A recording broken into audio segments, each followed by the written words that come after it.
teacher retention, just like any other industry, like healthcare and such in the state of New Hampshire, is a problem. And I was interested to see an article from Ethan DeWitt, reporter over at NewHampshireBulletin.com. Welcome back to the show, Ethan. Glad to be back. So it seems like education, healthcare, it's like these scales go back and forth, like, oh God, things aren't working, what do we do? And education definitely has been getting some headlines recently. What stood out to you on this? Yeah, so I think just to give the overall context, schools are still struggling to hire staff. They're not struggling as much as they were during the peak of COVID, but there are still a lot of vacancies, particularly among paraprofessionals, and so schools are having to kind of do a little bit of a dance every week to see where they can kind of fill gaps. Paraprofessionals are educators who are not teachers, not leading the classroom, but they are doing kind of one-on-one services with students, whether they're specialists like a reading specialist or special education support. And so those jobs are particularly hard to fill, and superintendents are still struggling with this. And so there is a committee, the legislative committee, and it's called the Committee to Study New Hampshire Teacher Shortages and Recruitment Incentives, and they've been meeting for the last few years. And so I thought I would kind of sit in on that and listen to that, and along the way there was some research that was presented to that committee by Reaching Higher New Hampshire, which is a sort of pro-public education think tank that conducted a survey last year, and they have released the findings this year of the survey, and they kind of asked online teachers to talk about what some of the challenges. And so by looking at those numbers, we get a glimpse as to why teachers may be leaving districts or may not be coming back after they've retired. Yeah, it's a stressful situation. I mean, with COVID, obviously, there's a huge burnout factor when it comes to that, and you can't underestimate the importance of the paraprofessionals when it comes to K through 12 education, between the special ed teachers that are able to give the one-on-one attention to the students that maybe need to not necessarily be in a larger classroom for various reasons, whether psychological or educational, and nursing staff. Like, okay, I got a kid hacking a lung out in the corner. It's a distraction. I don't really have a place for the person to go get looked at and to get support, office staff, things like that. I mean that's huge. And then throw in the fact that also a lot of people just didn't come back to work after COVID. Like a lot of people took early retirement. They decided that, hey, especially with education, a lot of the demographics lean female, that's for sure, and a lot more people on that side of it are more likely to be staying at home now. Yeah, and I think that you're seeing that, again, you saw a wave of retirements, of early retirements among teachers, and a lot of that had to do with remote learning and just the strain under COVID. But another thing to remember is that when paraprofessionals are absent, that means generally that the teachers themselves are having to take some of that load on. And so, I talked to a superintendent who said that that's what that juggling act looks like. So now, because one area is understaffed, you're getting more strain on teachers who are, traditionally supposed to do certain tasks and not necessarily the work that paraprofessionals do. And so that's causing more strain, and, that might be causing more burnout as well. But so, the survey result, this again was from administered in spring 2022. It looked at 590 elementary, middle, and high school teachers, as well as administrators and paraprofessionals.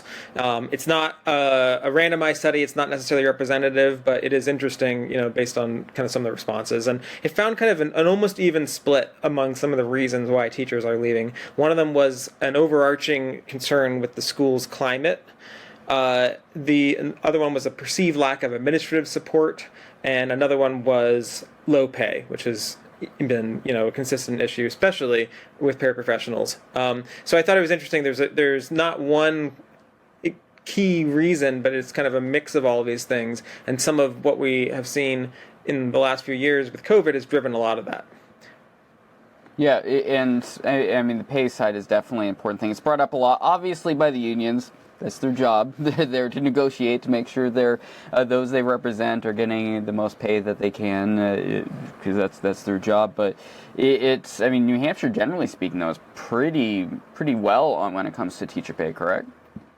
Well, I think depending on where you look at, I think the average pay for a first year teacher, according to salary.com, is $43,000. So that's $20,000 less than the average salary in the state. And that's one thing that the committee is looking at. That's for teachers starting out. As you stay longer, you get more pay. But that's an issue because one problem that people are looking at is the pipeline to become a teacher is becoming increasingly strained. Teacher educator programs are becoming less and less popular, and that's something that is another huge can of worms that the state is looking at to see what can be done to kind of increase interest in becoming a teacher and kind of fill the pipeline to allow for more teachers to fill some of these positions. So that's another whole thing, but the salary is definitely a factor. Obviously, inflation has caused that to be more difficult to work with. And then the climate is something that there's a whole bunch of kind of different sources for that. But when I talked to a superintendent after looking at the survey, he said it has a lot to do with kind of the culture around the school and whether the teachers feel supported or attacked. And I think that we've seen a lot of fronts opening up in the public discourse around education, where you can kind of see where that might be. Some of the topics. It started, during COVID with certain policies that schools had around COVID. It's kind of moved through into some other areas, such as, gender identity, LGBTQ issues, how you talk about kind of race, etc. There's been a few laws, so it's hard to pin that down to one thing either. But what is interesting is that a lot of that obviously has surfaced in the last few years. Kind of started during COVID with a lot of parents who suddenly became much more focused on their kids' curriculum, became much more involved in school board meetings, and that kind of evolved from a COVID-specific issue to different issues that I just noted. But one of the superintendents that I talked to actually got his the equivalent of a doctorate, essentially, in education.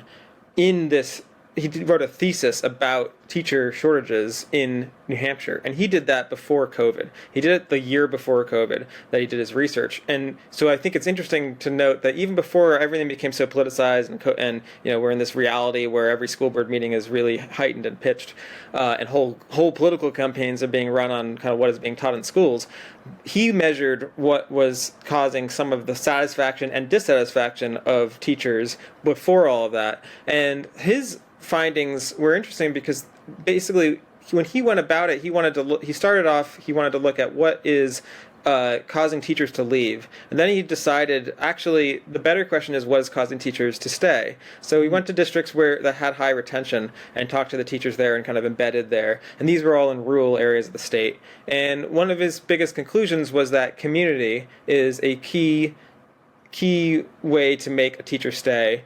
And that obviously is a pretty big umbrella term, but it kind of connects a little bit, even before all of these political issues came up, connects a little bit back to that climate issue.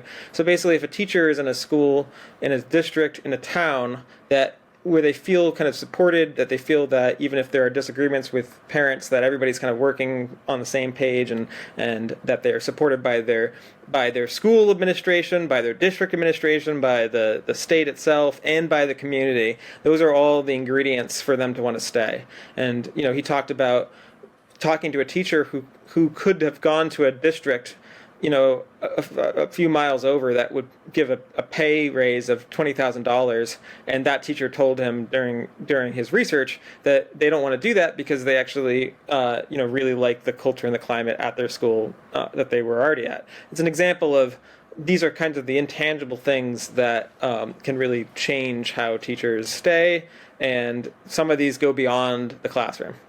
Yeah, it really, reading your article especially, it was like red flags are going off in my head. So I'm plugged into politics, obviously, way too much, as anyone who knows the show is well aware. It really came across to me that a lot of this is coming down to national and statewide politics kind of taking over the entirety of local discussions when it comes to education and what should be funded, what shouldn't be funded, and things like that, as opposed to the needs of the direct community. And unfortunately, teachers end up the low man on the totem pole, kind of having to suffer the consequences of that kind of that toxic debate. And you hear what's happened in many school boards across the state. It's not healthy. Yeah, I think that there's definitely the concept of indoctrination is, I think it's a politically useful word for certain people to use, but when it comes down to, and you can make an argument, and plenty have, that, there are policies in schools that not all parents agree with, that shouldn't be taught in a certain way or should be taught in this way. That's one thing. But I think when the rhetoric goes into words like indoctrination, or sometimes grooming is thrown out there, I think at the other end of that is a teacher who is a person who is hearing all of that, and as you said, kind of swept away in this bigger political discourse that isn't really about them individually, but sounds like it is about them individually when these topics come up. And I think that is definitely, from what I've seen with the survey results, part of the strain. They feel like they are kind of have to be on the defensive against parents when they feel like it should be more of a dialogue about their child. So that's one of those things that, again, we'll see if that shifts. If the climate changes, if the politics move to something else, or we'll see about that. But in terms of the bigger things, there are some solutions that the districts can do better. They can kind of work better on support for teachers, and then there are some that lawmakers looking at to try to make this better. One of which is a student loan, a loan forgiveness program for student loans for teachers who agree to work in certain school districts that are very understaffed and stay there for at least 5 years. That's something that's being contemplated in both the House and the Senate to try to at least give it a financial incentive. Yeah, I mean, that's huge. I mean, talk about the cost of higher education just exploding over the last 30 years. You figure, yeah, generally speaking, if these teachers that live in more rural communities of New Hampshire weren't saddled with $40,000+ worth of student loan debt because of needing to get a degree, obviously, because we want our teachers to have education, specifically for the realm that they're going to be teaching in. It's a huge burden that they have to bear financially. And I remember my first few years out of college, I couldn't imagine making less than I was. I was struggling with what I was making. One of the other interesting dimensions here is that New Hampshire has a pretty splintered system when it comes to school funding, since most schools are three-quarters funded by local property taxes. That means, as we all well know, that school districts that have towns that have high property values have much bigger budgets than school districts with low property values. Those budgets affect how much they're able to attract teachers, and so it may come out in the form of pay, might be higher, or it might be some of those more intangible things, like, are there community events? If you have a nicer school building, there might be more sort of synergy between the school and the community. That's one thing that has come out in the research that the superintendent, Michael Wayland, who I talked to, did, that if there were more community events that involved the school, that teachers felt like they were supported, not just when they were in the classroom, but when they were out in the community too, and that there was kind of more alignment between the town and the school. Well, that can be easier when you have nicer facilities and you have a more property wealthy town. And so what has happened with this teacher shortage is a lot of teachers are able to shop around, and maybe there is a school district that they love, but at a certain point you have to make practical decisions. And so even that one teacher may have stayed and given up that $20,000 raise, but a lot of teachers might not do that, and a lot of the rest of us wouldn't do that either. And so when you're in this environment where you are having a scarcity of teachers and you're having a disparity between school districts, it creates these incentives that basically create something like a brain drain out of certain districts and into other districts. So some districts win and some lose. So there's some of that in-migration, and then there are teachers that leave the state, and some of that has to do with state policies. They may go to states that kind of more align with the education policies that they'd like, and that's another issue. And some of them quit the profession entirely. This survey was interesting because it was pretty evenly divided among teachers who are moving to another school in New Hampshire, moving out of the state, retiring, moving to a different job in education that's not even teaching. It seemed like there were fairly split proportions between them. All right. Well, this is something that's definitely not going to be solved in the next couple months, but it'll be really interesting to see when the House gets back in business here over the fall and into the beginning of next year, because there's a lot of things to discuss, and I think both sides of the political aisle are coming up with very different solutions that hopefully they can meet somewhere in the middle on, and hopefully eventually this toxic debate kind of slows down. Well, one thing that's interesting is teacher recruitment is actually, this issue itself is bipartisan, and this committee is bipartisan, and what comes out of it we'll see, but that issue of, well, we're losing teachers and we need more, that's bipartisan. I think that some of the causes, I would imagine that conservatives would disagree that, some, like, the divisive concepts law, as it's called by some, that passed in 2021, that's the law that kind of bars certain types of teaching and advocating around certain concepts around race, gender, and other issues. That law has been cited by some of these teachers in the survey. I'm sure that, obviously that would be something that wouldn't have a bipartisan response. But I think the actual scarcity of teachers does have a bipartisan response. And so where this bill goes and whether the loan improvement and how much good that does in the state, we'll have to watch. Ethan DeWitt, NewHampshireBulletin.com. Thanks for joining me. Glad to be on. NewEnglandTake.com. Like and subscribe down below. Find us on your favorite podcast platforms. So talk to you soon.